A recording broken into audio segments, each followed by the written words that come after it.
Hey y'all, it's your favorite, and today I'm coming at you with an ocean-inspired spotlight cut crease using the Tarte Mermaid palette, you guys. Y'all, when I heard this was coming out, it was over. The packaging, the shades are so pretty. This is what it looks like. You guys, can you just die over this? The only thing that I'm a little disappointed about is that there's only 3 matte shades. The rest of them are all shimmer. Which is fine, you know your girl loves a good shimmer. But your options are more limited. So, I am going to be using this and the Jaclyn Hill palette today. I figured that's a really popular palette, so more of you would have that. Anyway, I think I've rambled enough now. Let's get on with the videos, honey. She is wearing her seashell earrings for the kids today. Anyway, so I'm starting out with the Jaclyn Hill palette, and I'm taking the shade Jada on a fluffy blending brush, and I'm using that as my transition shade. It's about the same shade as my background. It's a pretty teal color. It's a gorgeous shade. And I'm going to bring this all the way up. Since this is a cut crease, I do have to exaggerate everything a little bit more. So that's what I'm going to do with these first few shades. It's going to be really out there. Now I'm taking the shade Enchanted, which is this really dark green. And I'm going to start softly blending that in the crease. Not quite all the way up, because I still do want Jada to be peeking out from underneath this shade. Now once I'm happy with my blend, I'm going to take Abyss, which is the black shade in the palette. I'm going to put that on a pencil brush and start directly blending that in my crease. Now, I'm really going ham with this shade because for me, what makes or breaks a cut crease is the contrast between the darkness in the crease and the lightness on the lid. Now I'm taking Enchanted on a fluffy brush and just kind of helping to diffuse that black line and make it a little less harsh.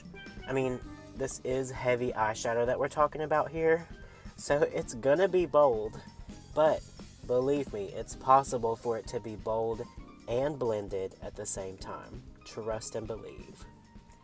Now I'm taking Jada again on a natural hair blending brush from Morphe, just to bring that teal back to the surface.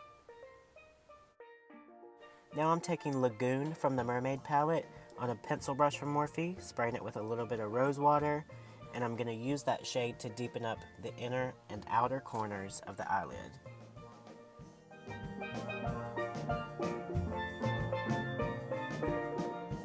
Now comes the fun part.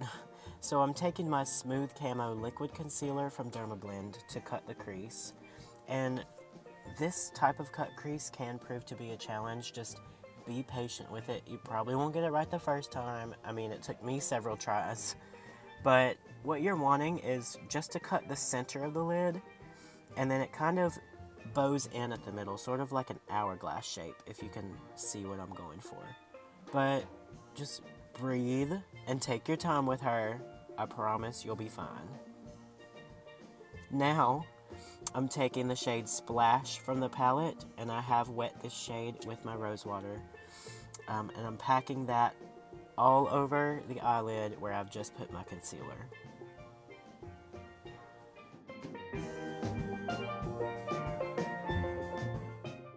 Now, I'm going to use my NYX Glitter Primer.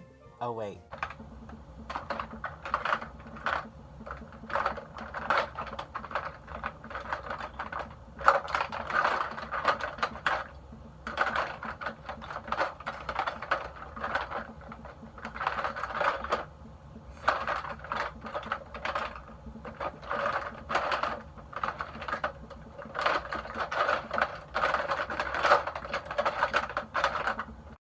Never mind, we're using lash glue since my NYX primer is nowhere to be found. But I'm using a little bit of lash glue and then wetting the shade Nude Beach from the Mermaid palette. And that is going to go right down the center of the lid. And what I'm also doing is taking that brush and just kind of emphasizing the top of the crease there. I'm going to use a lot more lash glue this time, and patting that also on the center of the lid. And then I'm going to take the NYX Loose Glitter in the shade Gold and pack that right on top, but not too much. Just a little sprinkling.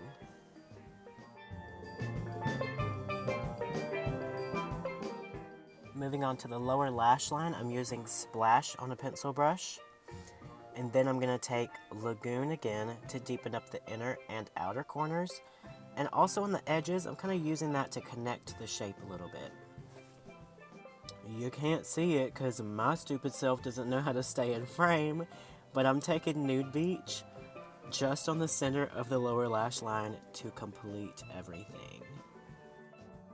As a final step, I'm using Abyss from the Jaclyn Hill palette once again, just to add a little tiny bit more dimension to my inner and outer corners. And here it is, y'all, the finished look. This really reminds me of like the moonlight sparkling on the waters. I'm stupid. But I mean, I think it really does look like that. It's a lot, but it's still really pretty. Anyway, if you enjoyed this video, please leave me a like and comment down below what you would like to see next. I really would love to take some suggestions from you guys, so hit me up, and I will see you in the next video. Bye!